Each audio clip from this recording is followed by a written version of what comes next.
지난주에 말씀드렸듯이 이 산상수훈 부분만이라도 충분한 시간을 갖고 좀 자세하게 살피며 나아가겠습니다. 그동안 많이 지구촌 사람들이 우려했던 대로 러시아의 푸틴 대통령이 마침내 우크라이나를 침공했고 뜻밖의 그곳에 전쟁이 일어나게 되었습니다. 저는 이런 일들을 볼 때마다 끊임없이 인간에게 절망합니다. 저는 다른 것은 무섭지 않은데 60몇 년 살다 보니까 요즘은 다른 무엇보다도 사람이 제일 무섭습니다.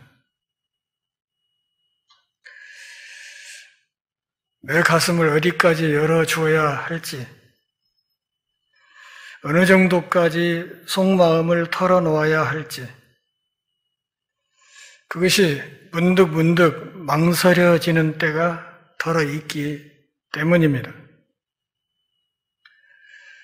그냥 이 지구촌에서 다 함께 열심히 서로 도우면서 살아가면 될 텐데 왜 자꾸 전쟁을 할까? 전쟁을 통해서 누구는 살아남기도 하고 또 누구는 목숨을 잃기도 하겠지만 문제는 우리 각 사람에게 주어진 목숨이 하나밖에 없다는 데 있습니다. 그리고 그런 전쟁을 통해서 목숨이 다치고 나면 인간의 어떤 의술로도 그것을 되돌릴 수 없다는 것이 문제입니다. 내 생명 끝나면 그것으로 세상의 모든 것이 나와는 단절되어 버리는 것입니다. 저는 가끔 내셔널 지오그래픽 채널에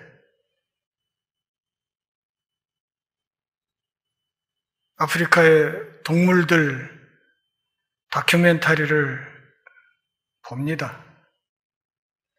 아프리카 세렝게티 평원의 사자들 이야기도 자주 보아서 사자의 생태를 이제는 어느 정도 알게 되었습니다. 그런데 사자들은 배가 부르면 더 이상 사냥을 하지 않습니다. 그래서 피식동물인 임팔라나 이런 작은 동물들도 배부른 사자가 나무 그늘에 누워 있으면 한 5, 6m 앞에까지 와서 이렇게 까불고 노는 모습을 볼 수 있습니다. 하나님의 형상인 사람만이 제 배가 부른데도 악착같이 더 많은 것을 제 앞에 놓으려고 하는 악한 본성을 갖고 있습니다.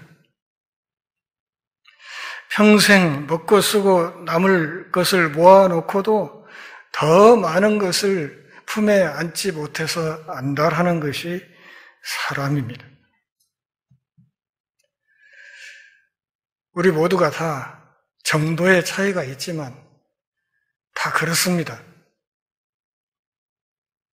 그러기에 지금까지 우리가 다루어온 마태복음 5장 3절부터 9절까지에 있는 주님이 말씀하신 이런 복을 누리며 사는 사람들이 도저히 마음 편히 살 수 없는 것이 오늘 이 지구촌입니다. 많은 부모들이 자기 자식이 심성이 한없이 착하기만 한 그런 것을 별로 원치 않는 세상이 되었습니다. 내 자식이 성품이 착하다. 그러면 그 얼마나 복받은 것입니까? 그것이 얼마나 하나님 앞에 감사해야 될 일입니까? 그런데도 많은 부모들은 그 자식을 향해서 너 그렇게만 살면 안 돼.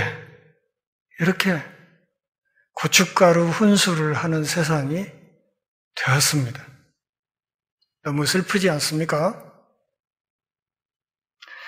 그러기에 주님은 마태복음 5장 10절부터 12절까지 팔복 가운데 이 마지막 복을 말씀하시면서 핍박받는 사람이 복되다. 이렇게 말씀하시는 것입니다. 돈이 많고 지위가 높고 배운 게 많고 남보다 잘생기고 유능하고 머리가 좋고 이런 사람이 복된 것이 아니라 하나님 나라의 의의를 위해서 예수 그리스도의 이름을 위해서 핍박받는 사람이 복되다. 더 요약하면 핍박이 복이다. 이렇게 말씀하시는 것입니다. 별로 아멘 하고 싶은 마음이 없죠?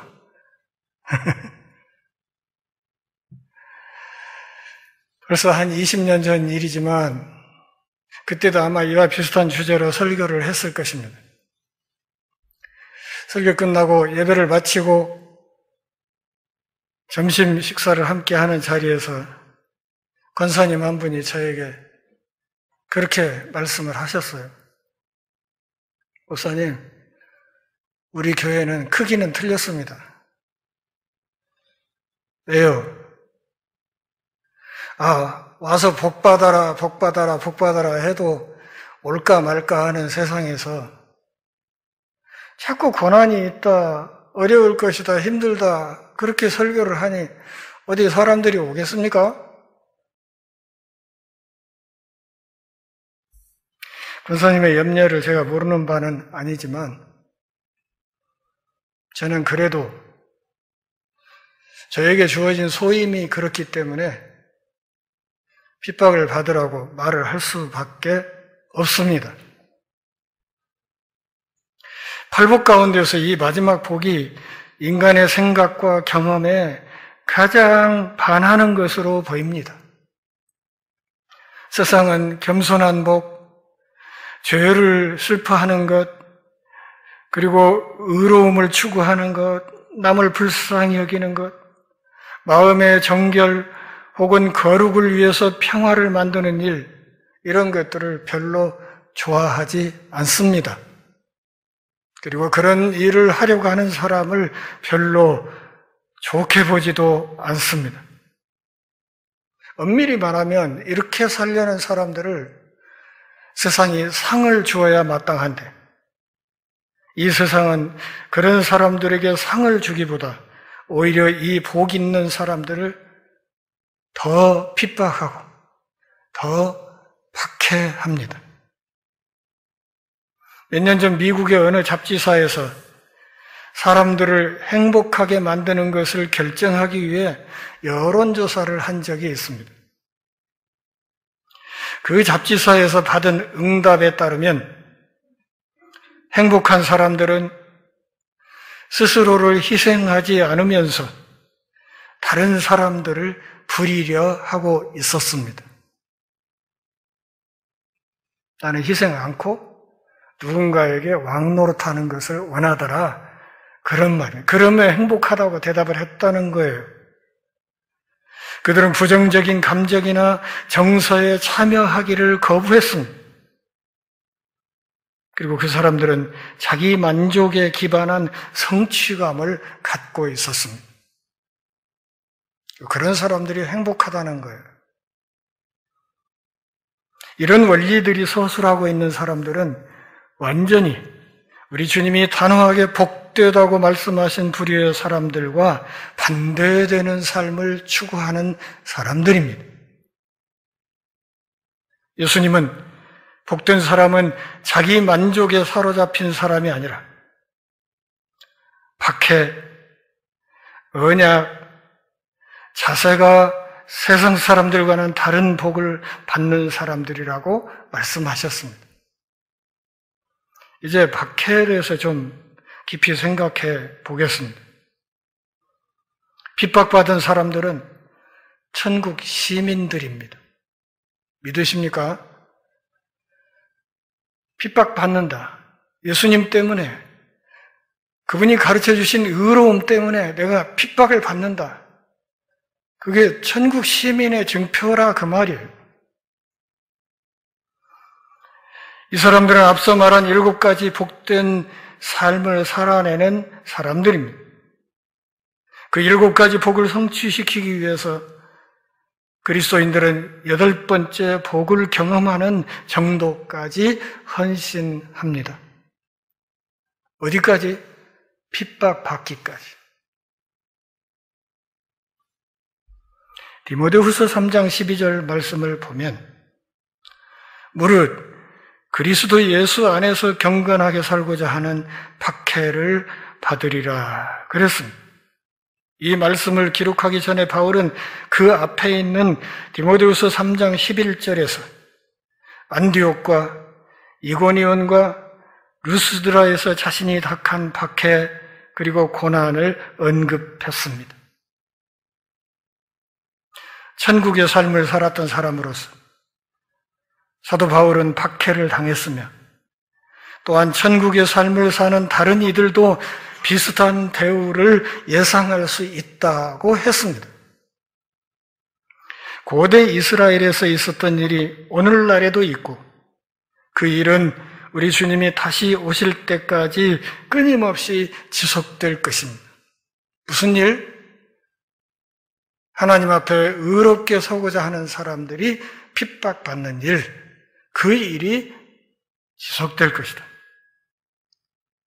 의를 위하여 박해를 받은 자는 복이 있나니 천국이 그들의 것임이라. 나로 말미암아 너희를 욕하고 박해하고 거짓으로 너희를 거슬러 모든 악한 말을 할 때에는 너희에게 복이 있나니 기뻐하고 즐거워하라. 하늘에서 너희의 상이 큼이라. 너희 전에 있던 선지자들도 이같이 박해하였느니라. 거짓말할 줄 모르는 우리 주님의 말씀입니다. 새로 얻은 직장에서 그리스도인들은 별로 환영받지 못합니다. 저는 술, 담배가 구원과 관계에 있다고 생각하지 않습니다. 술 마시고 담배 피고 하는 사람들도 예수 똑바로 믿으면 구원 받을 수 있습니다. 구원에 관해서 말하는 게 아니에요. 그래도 저는 술, 담배를 하지 않습니다. 적어도 우리 한국 땅에서는 술, 담배를 하지 않을 생각입니다. 건강을 위해서도 그렇고 가족을 위해서도 그렇지만 더 중요한 것은 그거 사서 피우고 마실 돈이 있으면 그거 모아서 하나님께 헌금하는 게 낫겠다고 생각하기 때문입니다. 제가 군대를 제대하고 처음 직장을 잡았을 때 거기가 예수 믿는 단체에서 세운 곳이었습니다. 신입인 저를 환영해 준다고 식당에서 모여 앉았습니다. 옆에 앉아있던 저보다 훨씬 일찍 취직을 했던 분께서 저한테 술을 따라주면서 나도 집사야, 한 잔 마셔 이러는 거예요. 거부했습니다. 집사이면서 내가 자네 대학 선배이기도 한데 선배 말 안 들을 거야? 마셔 하고 자꾸 들이밀어요. 제 머리박을 거기다 들이댔어요. 여기다 부으세요. 제 입으로는 못 마시니까 그냥 여기다 부으세요. 그러니 이 회식 자리가 그냥 분위기가 갑자기 싸해졌어요.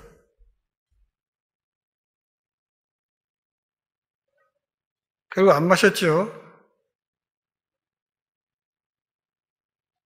그때 직장장이 나서서 이제 분위기를 좀 수습하고 그랬는데 제가 한마디 더 했죠. 이 동네는 새로운 사람을 이런 식으로 환영하는 겁니까? 근데 나중에 생활하면서 알고 보니까 그 선배, 저에게 술을 권했던 그 선배가 그 안에서 굉장히 입반째가 센 사람이었더라고요. 한동안 좀 힘들었죠. 그래도 나중에는 그 선배가 저하고 정말 친하게 잘 지냈습니다.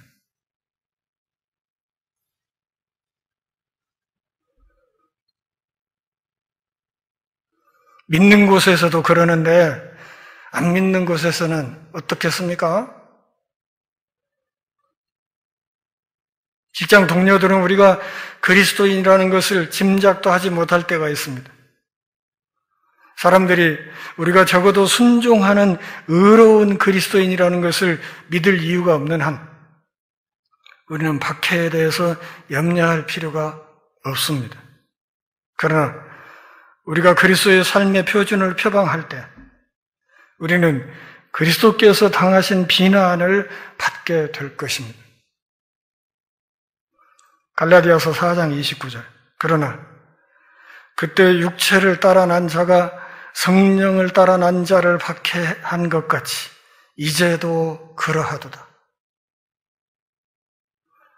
예수 믿는 사람이 신앙 고백에 입각해서 사는 꼴을 못 보는 사람들이 있습니다. 우리들의 직장 분위기가 대체로 그렇지 않습니까?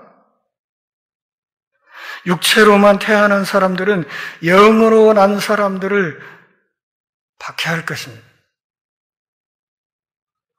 그리스도를 위해 산다는 것은 사탄의 세상에서 사탄의 체제 아래에서 사탄에 반대하는 삶을 사는 것입니다. 우리 안에 그리스도인다움은 사도 바울이 그랬던 것처럼 똑같은 결과를 산출할 것입니다. 나머지 초대 교회들에서도 그리고 인류 역사를 통틀어서 모든 그리스도인들이 그랬습니다. 오늘날 그분의 백성들 안에 그리스도를 살아내는 것은 세상으로부터 똑같은 반응을 낳게 될 것입니다. 내가 예수님을 닮은 삶을 살려고 하면 할수록 그 핍박과 압박은 훨씬 더 강해질 것입니다. 예수님 자신이 지상에서 사람의 몸을 입고 사셨을 때 받았던 것과 똑같은 그런 반응을 우리 역시 경험하게 될 것입니다. 의로움, 하나님 나라의 의로움, 하나님이 보셔서 옳다고 하는 것, 그것은 비록 그것이 여러 가지 말로 설교되지 않더라도 그 본질상 세상과 대립되고 모순되는 것입니다. 의인은 그 자체로 사악함과 대조됩니다. 아벨은 가인에게 설교하지 않았지만 아벨의 의로운 삶은 주님을 향한 그의 적절한 희생 제사로 드러났고 그의 사악한 형제로부터 지속적인 비난거리였습니다. 그는 마침내 동생을 살해해버리고 말았습니다. 모세가 자신을 타협하여 이방 애굽사의 쾌락을 자신에게 약속받기보다 멸시 천대받는 자신의 히브리 백성들과 함께하게 되었을 때 그는 엄청난 대가를 치러야 했습니다. 가만히 있었으면 대권 영순이었던 사람이 하루아침에 해외 망명자가 되고 말았던 사실을 우리가 잘 알고 있습니다. 그래서 히브리서 11장 26절에서 모세에 대해서 그렇게 말합니다. 그러나 그는 그리스도를 위하여 받는 수모를 애굽의 모든 보화보다 더 큰 재물로 여겼다.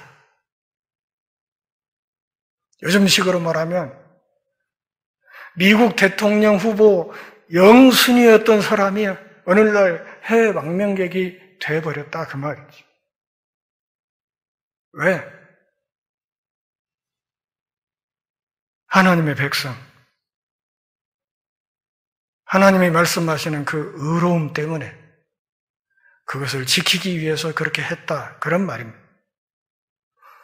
그리스도인들의 경건한 삶이 고난으로부터 그들을 지켜주지 않을 것입니다. 일곱 가지 복을 지키는 삶을 살지라도 그러할 것입니다. 그들은 삶의 즐거움 대신 십자가를 짊어집니다. 천국에 이르는 길은 가시와 피의 길 너머로 이어진다. 만일 그리스도를 따르고자 한다면 당신은 칼날과 십자가를 져야만 한다. 청교도 작가인 토마스 왓슨의 말입니다. 이탈리아에 사보나롤라라는 교회 역사상 가장 위대한 개혁가가 한 사람이 있었습니다. 교회의 타락과 개인적인 죄를 강력하게 정죄함으로써 이 이탈리아 사람 설교가는 그가 죽기 몇 년 전에 시작되었던 청교도 개혁의 길을 탄탄하게 다졌습니다. 사보나롤라에 관한 전기를 쓴 작가는 그의 설교가 천둥소리 같았다 이렇게 썼습니다. 또한 그가 죄를 탄핵하는 소리를 들은 사람들은 너무나 무섭고 두려워서 반쯤 넋이 나간 채 길거리를 거느렸고 너무 당황한 나머지 아무 말도 하지 못했다. 그가 섬기는 교회 성도들은 자주 눈물을 흘렸는데 온 교회당이 흐느낌과 훌쩍이는 소리로 메아리칠 때가 많았다. 그러나 그 사람들과 교회의 증거는 그렇게 오래 가지 못했습니다.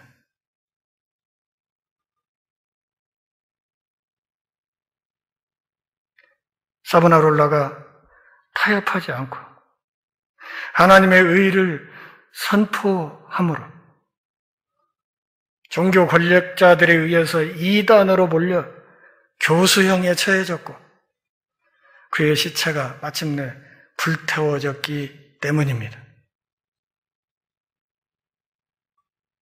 박해는 가장 순전하고도 가장 확실한 구원의 증거입니다. 아멘 안 하세요? 박해는 신실한 그리스도인의 삶과 동일한 것이 아니고 단지 그것의 확실한 증거일 뿐입니다. 바울은 데살로니가에 디모데 목사를 보내면서 이렇게 격려했습니다. 데살로니가전서 3장 3, 4절 아무도 이 여러 환난 중에 흔들리지 않게 하려 함이라. 우리가 이것을 위하여 세움받은 줄을 너희가 친히 알리라. 우리가 너희와 함께 있을 때 장차 받을 환난을 너희에게 미리 말하였는데 과연 그렇게 된 것을 너희가 아느니라. 박해와 핍박, 뜻밖의, 예상 밖에 전혀 상상하지도 못했던 어떤 것이 느닷없이 나타나는 것이 아니라 그렇게 되리라고 했던 것이 그렇게 된 것뿐이다. 이렇게 말한 거예요. 그러니 너무 놀라지 말라는 거죠. 로마서 8장 16, 17절에서도 이렇게 말합니다.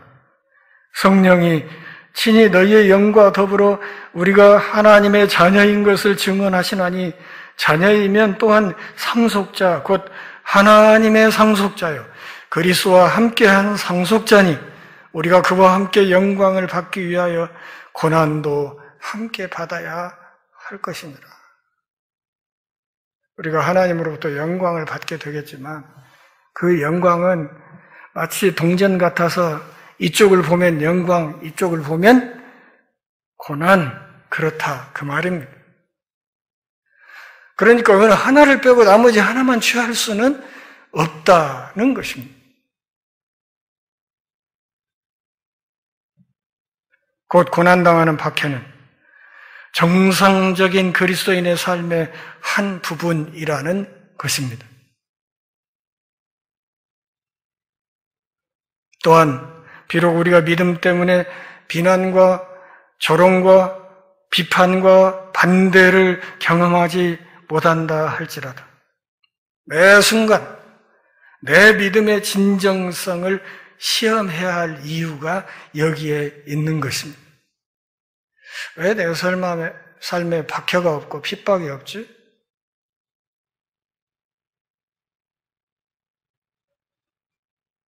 내가 너무 쉽게 무릎 꿇어버린 거 아닌가? 이것을 끊임없이 되돌아보아야 된다. 그 말입니다. 빌립보서 1장 29절 30절에서 바울은 이렇게 말합니다. 그리스도를 위하여 너희에게 은혜를 주신 것은 다만 그를 믿을 뿐 아니라 또한 그를 위하여 고난도 받게 하려 하심이라. 너희에게도 그와 같은 싸움이 있으니 너희가 내 안에서 본 바요 이제도 내 안에서 듣는 바니라. 옥에 갇힌 사도 바울이 편지를 쓰면서 하는 얘기예요. 내가 복음을 열심히 전한 결과 그리스도를 주님으로 섬기고 그분이 주님이라고 선포하고 하나님 나라의 의를 열심히 선포한 결과가 뭐냐? 지금 여러분이 보고 듣는 대로 내가 이 감옥에 갇혀 있는 거 아니냐? 그런 얘기예요. 내가 여기 갇혀 있는 이것이 나에게 맡기신 그 복음을 내가 성실하게 증거했다는 증거가 아니냐? 여러분들 두 눈으로 보고 있지 않습니까? 여러분 귀로 듣고 있지 않습니까?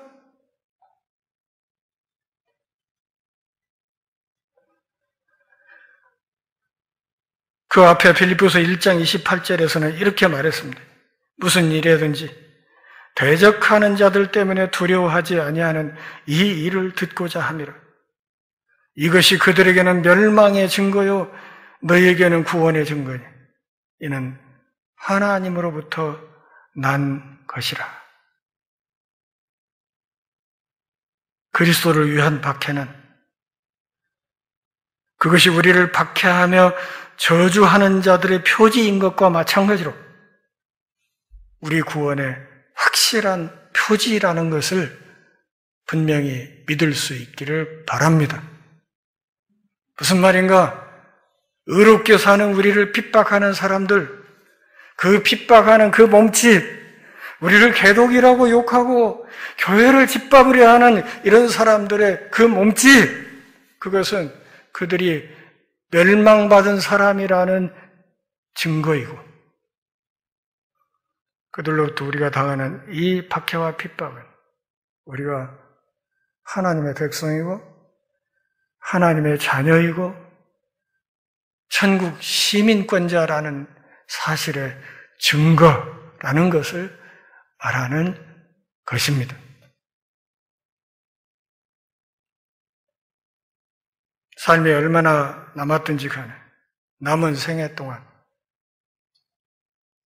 핍박받는 복, 그것을 통해서 영원한 복을 온전히 누리는 거룩한 하늘 백성들 다 될 수 있기를 바랍니다. 기도하겠습니다. 하나님 아버지, 오늘도 우리를 부르시고 주의 말씀 앞에서 우리 신앙의 옷깃을 새로 여미는 복 주셔서 고맙습니다. 우리 삶이 다하는 그 마지막 순간까지 주님의 부르심 앞에 흔들림 없이 응답하는 십자가의 용사들이 다 되게 하옵소서. 예수님의 이름으로 기도합니다. 아멘.